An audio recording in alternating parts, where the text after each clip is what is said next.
off my video and turn on my mic, and I did the opposite. So anyway, yeah, so I'm not going to have the video share on because I'm pretty sure I'm right here. So you guys should be able to see me. But anyway, yeah. Hi. How you doing? So yeah, I am the placeholder talk. Yeah, if you check the schedule, I'm there. Yeah, I totally have a talk. It's a real thing. Totally not me just making up stuff. I did want to say one quick thing before we get started. Um, Placeholder.text. No. No, what I had to say was, yeah, trans rights. Yeah. Yeah, that's what I wanted to start with. Anyway, my name is Stella. And if you don't know me, good for you. Good for you. If you do know me, I am not sorry, and I will do it again. Anyway, so here I am going to be talking about some stuff, but I've got some stuff that you guys are probably going to want to see first. So I've got some links. I'm going to drop a whole bunch of them. Thank you for the trans rights in chats. I appreciate that. I was not looking, but I counted on you doing it. I will post this in two places because I know some of you won't bother switching channels because I am a Discord moderator and I know how you guys work. So here's the other one. There we go.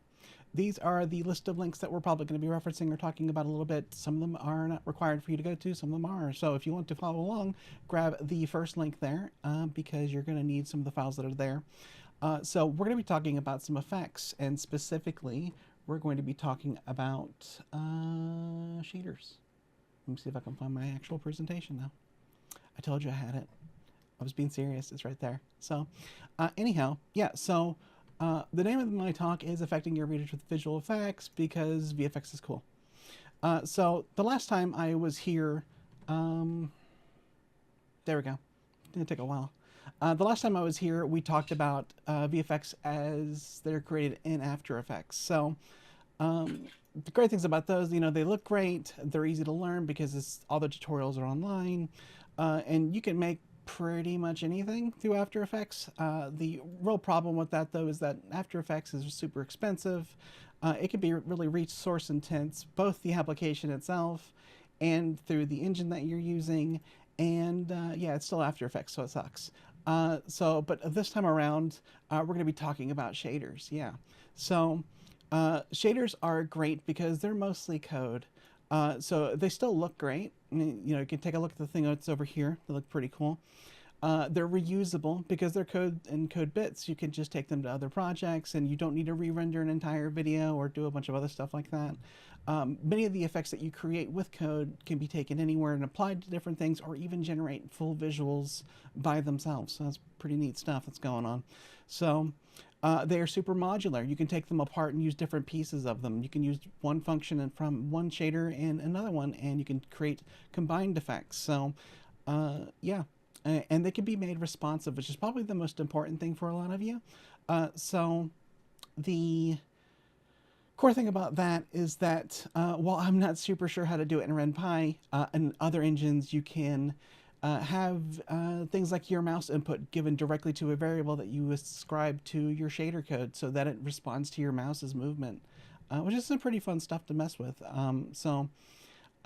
And probably, though, the best pro of all is that someone else can make them for you, and some people already are. So hopefully I'm going to convince at least one or two of you to start doing it yourself, which is really the goal of this talk. So anyway, the bad side to this is that shaders are a lot of math, and by that I mean a fucking ton of math. In fact, it's so much math, you know, what do you think the third thing is on this list? Anyone want to guess? Does it start with an That's M? right, it needs optimization. Yeah, you think I'm going to do a rule of threes now? We don't do rules here. Anyway, but yeah, so they need optimization. I'm sorry for cutting you off like that. I didn't really mean to do that, but it was funny. Anyway, so optimization is super important to shaders because a poorly optimized shader can lag an entire computer, an entire experience, and cause all kinds of problems for you and the people who are using your stuff. So last but not least, they are a little scary at first because they are a lot of math and they are a lot of programming. And those are the two things that if you mention to some people in high school or in college, they will turn pale and flee. So yeah, it is kind of scary. So bear with me though, because I'm hopefully going to make this seem super easy. This is the goal of it. So If you don't know any programming, that's fine. Because you can learn programming. Everyone can learn programming. I don't care, you know, whatever. I'm actually super bad at math. It's a joke I make later, but I'm going to say it now. So anyway, let's talk about what shaders are first before we go any deeper. So Webster defines shaders as... Oh, thanks, past me. Okay.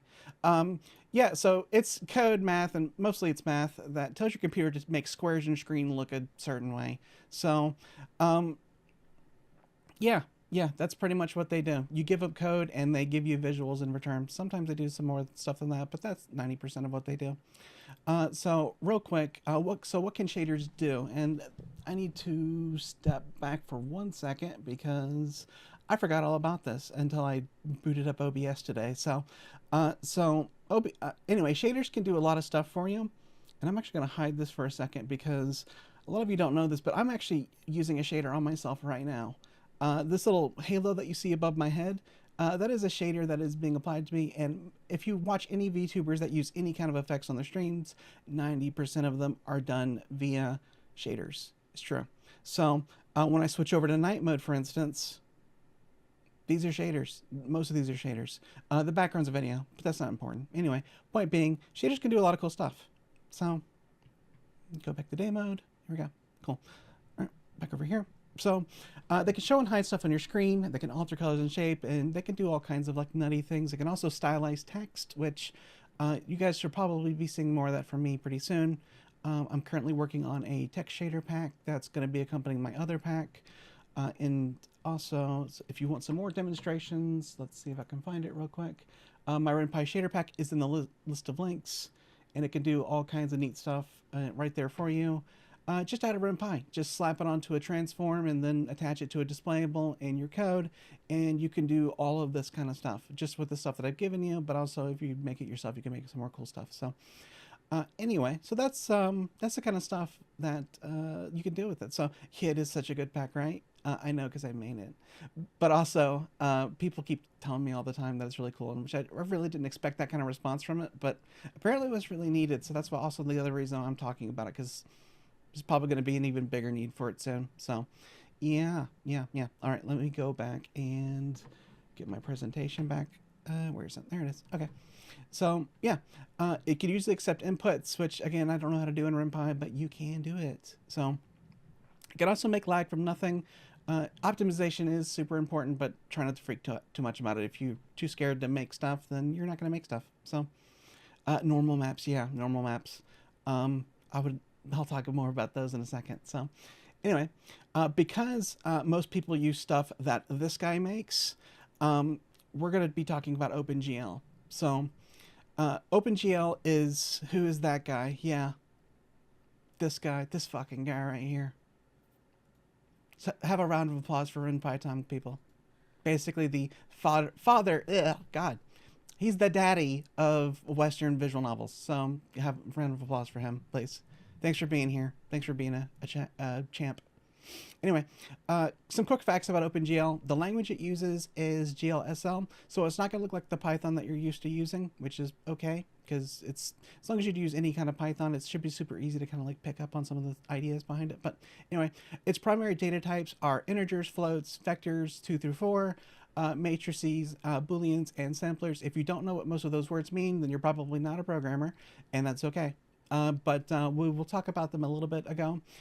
This started back in 1991, just to let you know that it's old. So it's been around for a while. There's tons of stuff out there for it. So really not to pick on it for being old, because I'm definitely still older than it is. So anyway, as Seed Literal mentioned in the chat a little bit ago, they're going to be using a different engine to follow along, which is totally okay, because 90% of the time when you make a shader in anything,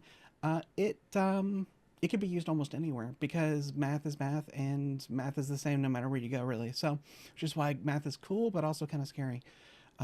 Anyhow, so when I was making that pack that I showed you a minute ago, I actually made some of those things in Unity originally back when I was in college, and just decided to port them over to Ren'Py because I could. So I actually wasn't aware Ren'Py had model based rendering until much later. So anyway, some cool stuff. We're going to move on. So I'm not going to read through all of this. In fact, I'm not going to read any of it. So, but this is stuff that you're going to need to know in order to get through this next bit. So If you don't understand some of these terms, don't worry about it. If you have the slides, which are available on the first link that I sent earlier, you can read this at your own leisure and then refer back to it. Yeah, so anyway, real quick, you need to know about variables, which hold stuff, functions, which do things to stuff, vertex shaders, which will primarily either, moving stuff around, data into different variables, or assigning variables to geoposition, or fragment, and then fragment shaders, which is going to be the real meat and potatoes of what we're doing, which operates on GL frag color, which is as a vec4 color. So anyway, I could do linear algebra, but not sober. Yeah, that's a big mood. I can't do it sober either. So anyway, next up. So we're going to talk about a little bit about some built-in variables, which are going to be essential to what we're doing in the future, but also kind of right now. So the first one is U-time, which is just, time as it progresses as the shader is running. Text 0, which is the texture or the image of your displayable. I primarily make shaders that alter textures, but you can actually do one completely without textures and just generate visuals from code. So it's totally possible. Res 0, which is the pixel dimensions of the texture that you're working with, and atex chord, which is the current coordinate of the vertice that you're drawing on. If those words don't mean much to you, then hold on to your pants, because this is probably not going to get much better. So anyway, next up, we're going to talk a little about some functions. These are super important, and they're built in, a lot of them, but you can make your own. But we're going to talk about the built-in ones. Some of my favorites are here to my right. We're going to talk about the absolute value function, which is ABS, min and max, which will return for you the lowest or highest value between two variables that you give it, sine, cosine, and tan, which I will not go into detail about because I do not know, but it's also super used for a lot of repeating and animated effects, so those are pretty cool. Smooth step, which is super important to anyone who likes producing smooth visuals. Also, all of my dumb jokes, I hope you appreciate them. Anyway, moving on. So we are going to go ahead and start making one real quick. And I'm doing this because I really, really want to force one of you to do it. And I'm pretty sure if I can at least get one of you to open a file and do this stuff, then, I'll probably have you hooked. So that's what I'm betting on. So I like to start out by doing this to the left here. So I will typically make a bunch of string variables at the top of a Python document to work with the shader register at the end of it. So I make a variable for a string variable for variables, for functions, for the vertex shader component, and for the fragment component. I've actually included a shader template in that first link that I gave you, which doesn't have this stuff as is. But the other file that I gave, that's the RPY file at the top, does have like the stuff already pre-filled that we're going to be doing in a second. So I hope you guys are going to be playing with it afterwards. So, and then after I do that, I write the rest of the shader. Yeah. So, and that's actually going to be my next slide here. If you guys have downloaded the file, this is what it will probably look like on the right here. And I'm going to go through a little bit about this so you guys can understand what's being written here. So, because this is probably going to be some of the biggest obstacles to, I think, people getting started. So, then draw the rest of the out. Thank you for getting the joke. I love that you got the joke. So, the first step is that we need to declare our variables. So, that's where we start. I'd love to declare them at the top of most things that I write. So, there we are. But yeah, so the first one is uniform float U-time, which is the time variable that I mentioned earlier, the immutable beat of time. Uniform variables are kind of constants. They're not really constants, but you can't change them in the shader code, so don't try to change them. You can reference them, but don't change them. So sampler 2D text 0, which is another variable here. Sampler 2D is the type of data type that the textures or the images of your displayables use. So we're going to import that so we can reference it and get information out of it. Varying back to vtext chord is going to be our varying texture coordinate. So the shader knows where it is. If you guys probably saw my John Travolta joke earlier in my other slide, that's what that's for. Anyway, and last but not least, we have attribute vec2, which is also kind of a constant, not really a constant, but point being you don't want to change it. Atex chord, which is something we're going to need to kind of get a more accurate vtext chord. So anyhow, after that, the function section, you can actually write your own function. So you saw the abs and the min and the max and all that earlier. you can actually write your own functions and bring them around. So if you find yourself using a lot of code over and over again, like, I don't know, like you're doing Brownian motion or something, noise generation, etc., it's a good idea to write your own functions so you can like port them over to other things, so you don't have to keep rewriting code over and over again. So, but yeah, I don't have any here, but in the sample, I did provide 3 functions that I love to use, which are the hash function, the noise function, and the wave function. It's just stuff that's really simple that I think a lot of people probably starting out probably wouldn't think of, but they do some pretty cool stuff. Next up, we have the vertex shader code, which is declared here. There we will just simply assign our vtex chord to xtex chord. Some people will probably tell me you don't need to do this. I'm going to do it anyway because I said so. Anyway, moving on is our fragment shader. Now, as I mentioned earlier, this is the meat and potatoes of where the shaders operate. The fragment code is basically the shader code, really. The other stuff is important, but, you know, this is what makes the magic happen. This is where probably most of your writing is going to go. So, you still find maths a bit complex, yeah. They're matrices. I don't get them either. But moving on, though, the first line that I have here is we're going to set up the color that we're going to assign to this first pixel. So something you super need to know about fragment shaders, which I probably should have mentioned earlier, is that fragment shaders, let me actually step back real quick. Hold on, let me go back. Right here. Okay. Right here at the bottom, you guys can see that fragment shaders operate on every single picture of a texture that they're given. Every single pixel that it needs to render on the screen is a pixel that it does that code to. So it will, so in a, let's say if you have a 100 by 100 profile pic, it will execute that, you know, 10,000 times before it's done. So that's also part of the reason why optimization is so important. You're going to be running that a lot. So point being though, it does all the stuff on a pixel by pixel basis. So that's what we're going to be working with. This is a vec4 or a color that we're working with, which is expressed by 4 types, which is rather 4 floats, which is R for red. It's RGB. She said this stuff and think about that. G, which is green. B, which is blue, and A, which is alpha, which is you know your transparency if you're not an artist. So, so using those 4 parameters of this vector 4, we can change the way this pixel looks by definition. So, what we're going to do here for our baby's first one is we're going to just take all of the R's and just delete them, just get rid of them. We're going to set that to 0, so that every R that is in the RGBA for every pixel that's going through the shader is deleted. Yeah, alpha is my favorite color. It's the alpha of the group, you know, so I get it. And then we're going to, at the very end, which is going to be super important, assign GL frag color to the color variable that we just created here. So by doing this, we send the color to the pixel in question by the end of it. So I'm going to stop for a second and ask who can guess what the image will look like when the color is 0. I've already kind of mentioned it, but there is actually a key that I provided in the files as well, which actually gives a full description of it. So who here wants to try to tell me what that will do? That is Sans Undertale. Why is he there? Let's see. I did not download the file myself. Surprise, Sans, yeah.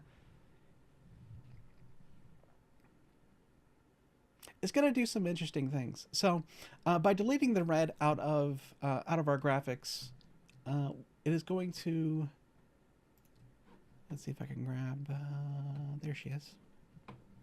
So this is the graphic that I gave you guys in that package. Can you guys see that okay? I'm pretty sure this monitor is being shared, so I'm hoping you can see it.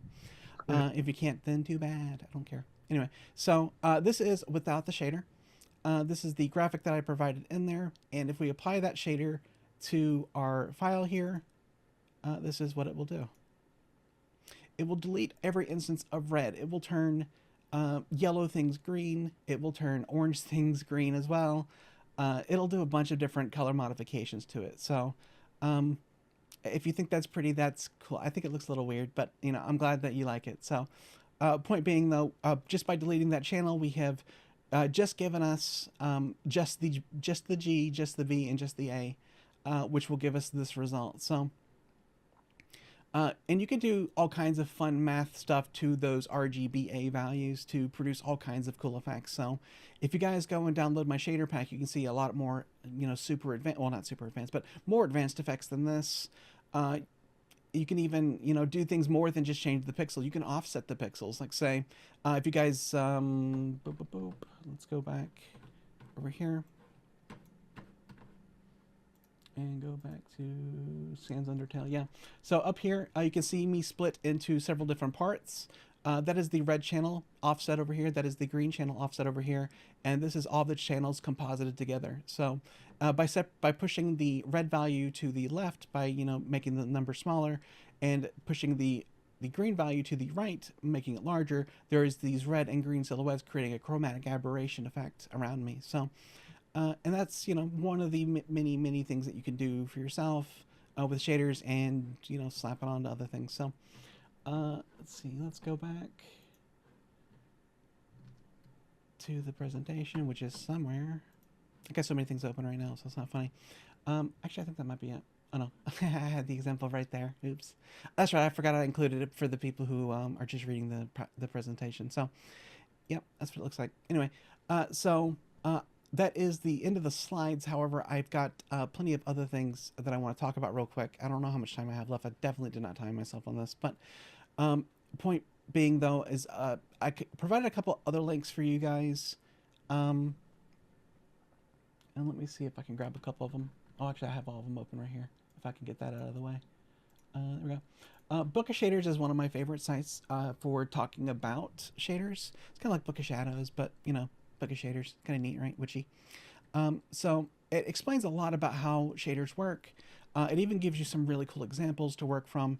In fact, it is because of this website that I figured out how the regicide shader worked. Because the fractional Brownian motion is what they use in Slay the Princess to create that weird jittery effect that you see in all the sprites and all the backgrounds. So really cool stuff.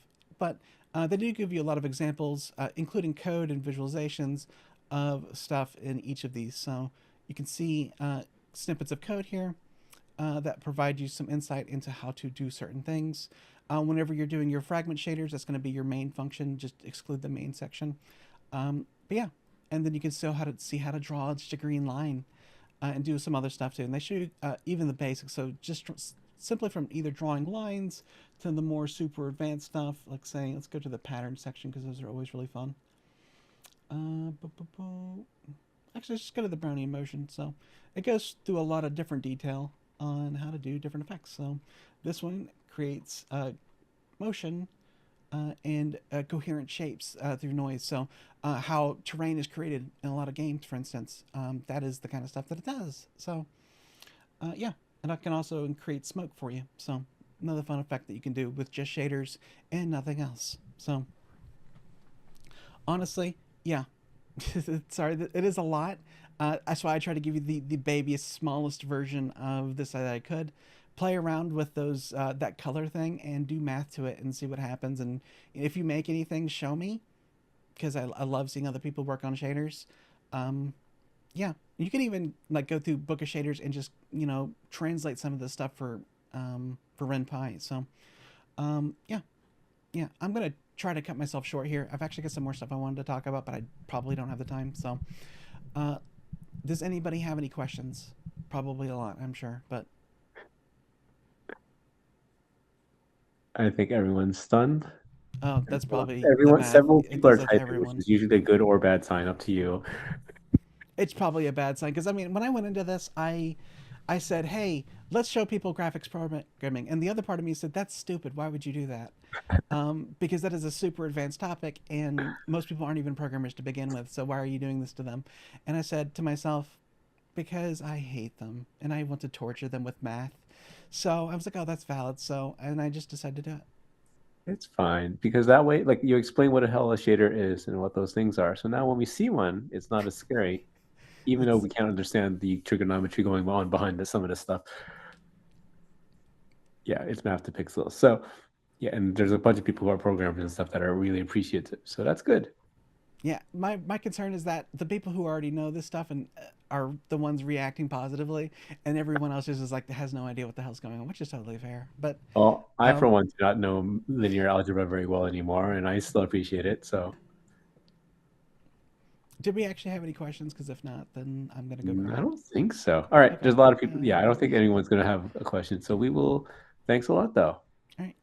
See you later. All right, we will move on to the next one. So Runa, with your, you can get all your stuff set up.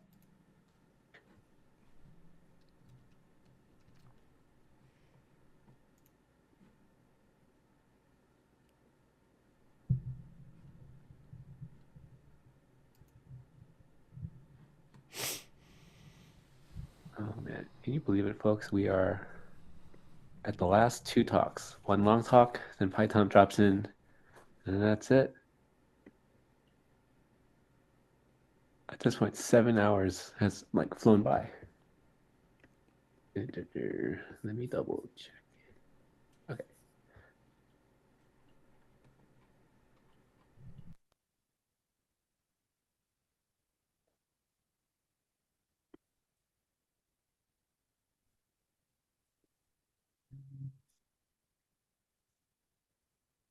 Hmm?